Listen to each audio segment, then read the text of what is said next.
Hey guys, we are here with Mousse this morning. Mousse wanted to come and get coffee with me this morning, so we decided to take a stop at Home Depot since it's kind of quiet this morning. And I always like to start my dogs out when we go out into public on easier days. We may or may not even go inside was the plan. Honestly, walking around with him, we are more than likely going to go inside because Mousse is doing fantastic already. So Moose only just started training with us just a few days ago. We did do a few lessons, a couple home sweet home lessons with him and his mom and his sister Olive before they started training. So he's got a little bit of a head start. So I wanted to take him out to kind of test the waters and see how he does out in public before we really get into like all of his training. Now he's done fantastic already with everything. He's really catching on to everything quick. He's getting along great with the other dogs. He's having fun. He's doing great in his crate. Just all around, he's doing good. We definitely have some things to work on. He certainly loves to try and get to your food. He likes to jump on the counters and things like that. So, we definitely have a few things to work on and some habits to break and everything, and that's totally fine. That is what he's here for. But anyway, I kind of wanted to just show you guys how well he is doing just in the parking lot at Home Depot right now. It's really important for people to understand that your handling skills are very important when it comes to the training aspect. And this just shows, this is a little bit of a proof to that just because I have only been working with Mousse for just a few days now. Now, if I gave him all of the lead in the world and I let him do his thing, he would definitely be pulling me and stuff. So I'm going to just drop his leash so that I can show you exactly how Mousse would act if I don't give him any direction, right? So I'm not going to give him any TREATS that I have in my pocket that he knows about. But this is how he would act if he kind of had his own way and he gets to kind of do what he wants. He's sniffing around. He's not paying attention to me. He may get overstimulated with this. He may see something that spooks him. So like right there, he's like staring at some people. He did great. But you're a sweet boy. But the difference between even just giving him a few pops using his leash as direction. So a lot of times what people want to do is use English because that's what we're just so used to. And we want to be able to communicate with our dog the same way we communicate with other people. But we have to remember that he's not another person. He is a dog. So making sure that you use dog language is important. Now, we don't speak bark, and that's totally okay. But we are going to be teaching him a pressure and release system. So pressure on and off with his leash is going to mean calm down, pay attention, right? So we just have a solid on. Right, so if I want to get his attention, he sits when he feels pressure. He gets up. I'm going to reapply it. So notice I'm making those little clicking noises with my tongue, right? I could also say Mousse, and I could also use my treats right now to go like this. See, all I have to do is rustle the bag, and he's like, ooh, now he's totally focused on not me, but the bag. And now I can move it so he's staring right at me, right? And then I'm also going to make sure he takes the treat easily. So if you pinch the treat like this, what's going to happen? What's going to happen is he's going to try and snap it out of your hand, and you're going to get, he's going to nibble at your finger. So what I recommend doing is doing a flat open palm like this, and then saying easy, just like that. So I know it's kind of hard to show, but what I do is I take it away real, perfect, right? Just like that. He tried to jump. He tried to snag it from me, right? He's got to learn impulse control. He has to learn that just because he really wants it doesn't mean he gets to just snack it from my hand and off. See, that's way too much, right? Now he's getting frustrated with me, right? So I'm going to come, sit, heel, sit, come, sit, yes, easy. So now I'm kind of closing it, and then when I know he's calm, I open my palm and I let him take it. That way he doesn't snag it from my hand and kind of nibble at me. So what happened there is if I had just given him the treat and given in at that moment and just been like, here, all I would have been doing is telling him that behavior was appropriate and I'm going to reward that. That was fine with me and I'm okay.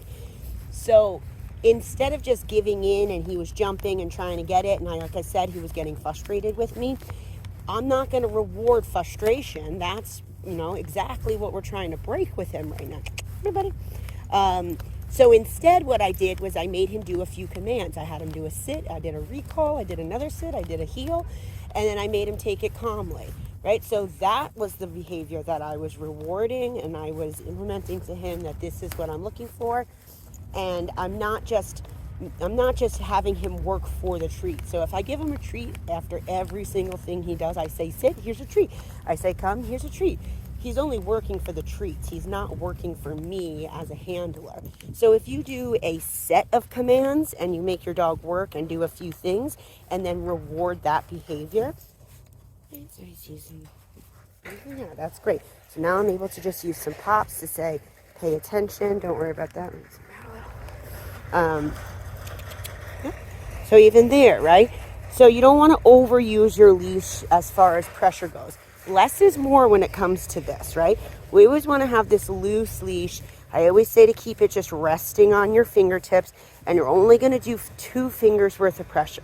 So if I stop, pressure on, right, this is all I'm going to do. Now, I'm not going to change the force of pressure. Let me just go down so you can see easier. I'm not going to change the force of pressure because he's not focusing on this, right? I'm going to get him to pay attention. Mousse. Right? So all I had to do was say his name and get him to look at me, and then he was like, oh, pressure's on, I gotta sit. So that's when I'm going to release the pressure. What people tend to want to do is they're not listening, they're not sitting with pressure, so they start adding more pressure. They go like this and they start doing it tighter. That would be like the difference of talking to a kid and saying, hey, come here, and yelling at a kid and be like, get over here. That's the difference. Now, they're going to be a lot less, they'll probably do it because they feel the pressure more. But again, less is more. We want to teach them, hey, this little bit of pressure is on. That means I need you to calm down. Once I got him to focus and realize, oh, pressure's on, he went right into that sit position. I never changed the amount of force.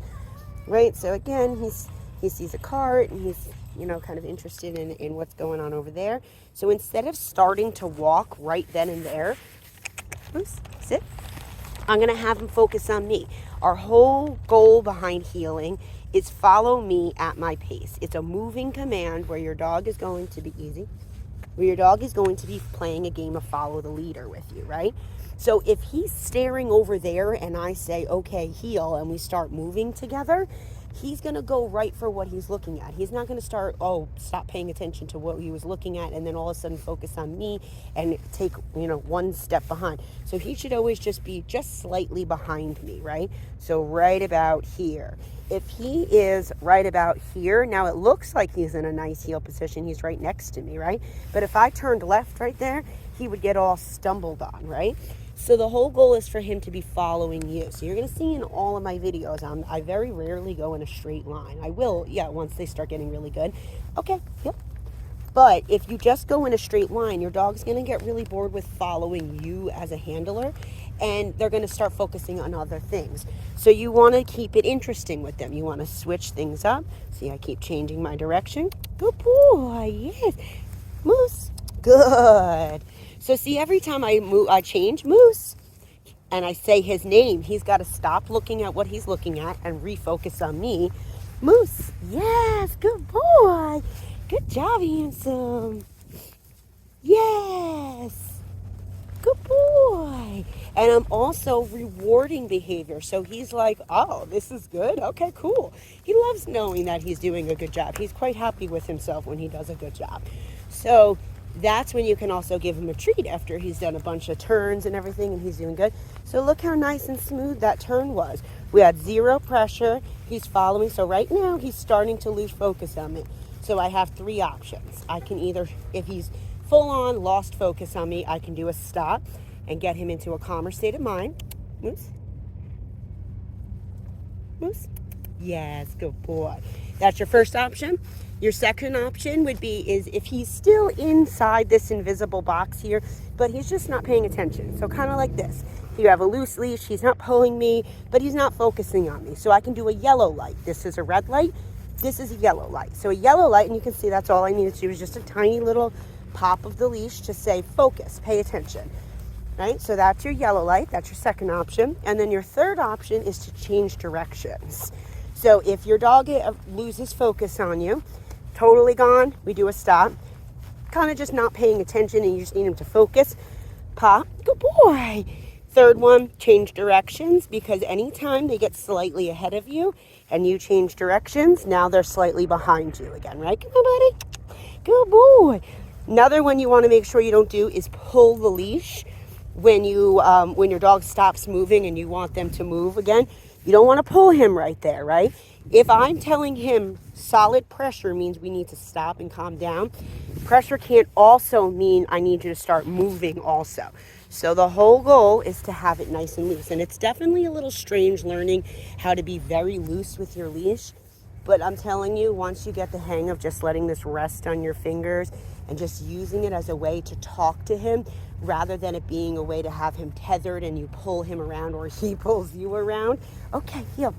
It's like just a golden tool. I absolutely love slip leads.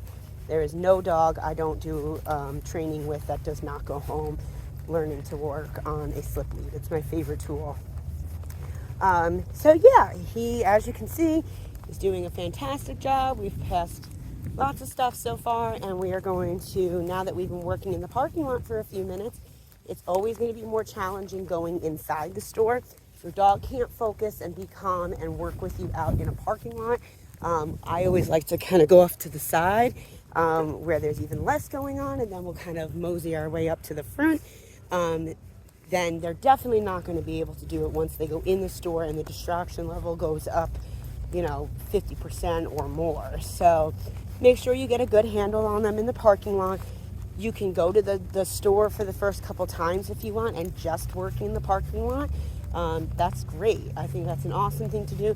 Like I said, that was what I planned to do with Mousse today, but he's doing such a great job. I think we're going to just go ahead and go on in. And it always, always, always depends on your comfort level, on your handling skills. I know 100% that whatever pops up in Home Depot right now, I will be able to control Mousse. I've got a nice handle on him. He's focusing.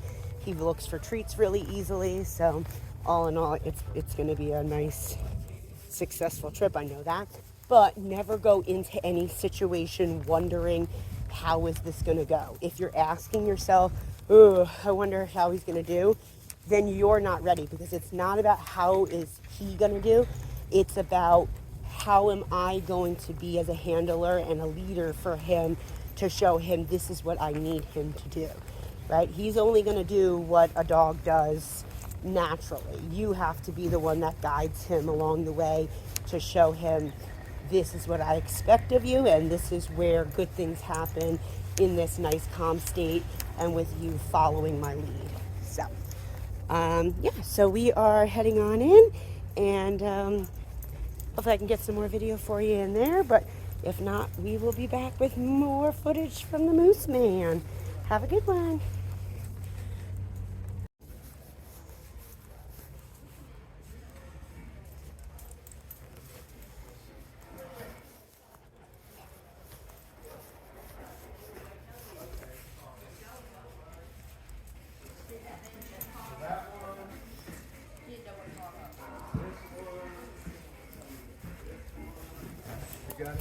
Hey, buddy.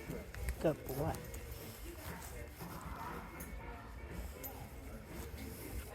Sit. Mousse. Good boy.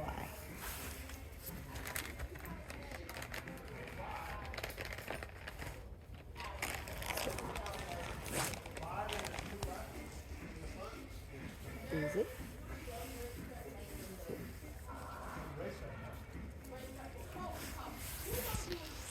Okay.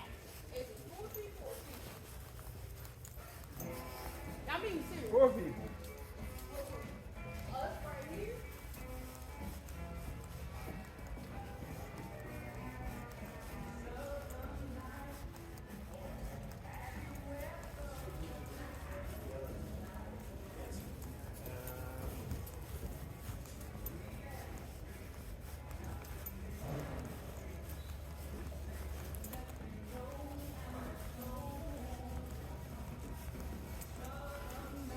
finish, just pops to give him reminders to say, slow down, you're starting to take the lead. See how we want him just right there? We want to give him a pop to say, slow down. But it's a quick on and off. That's it, just a pop.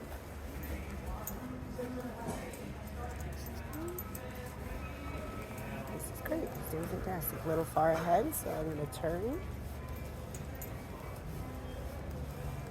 Deep Heel makes it more challenging because you don't have any control over the distractions or like how to kind of maneuver through them. You have to just take things as they come and learn how to help him through the situation. But he's doing great. I'm not stressed.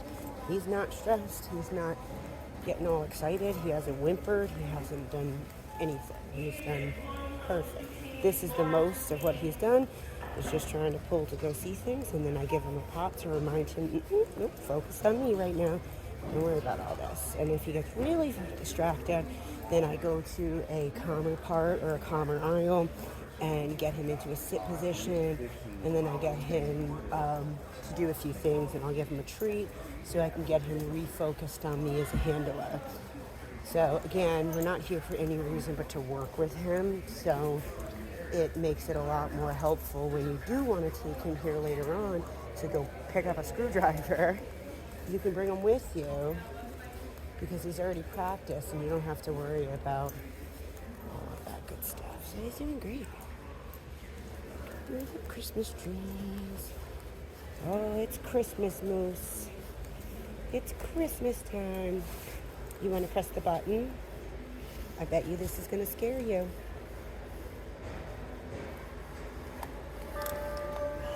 No, do you like the deer, Mousse? Do you like him?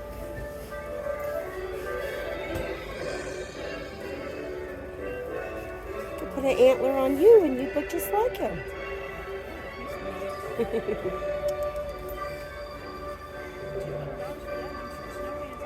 Oh, you just realized he moves? Yeah,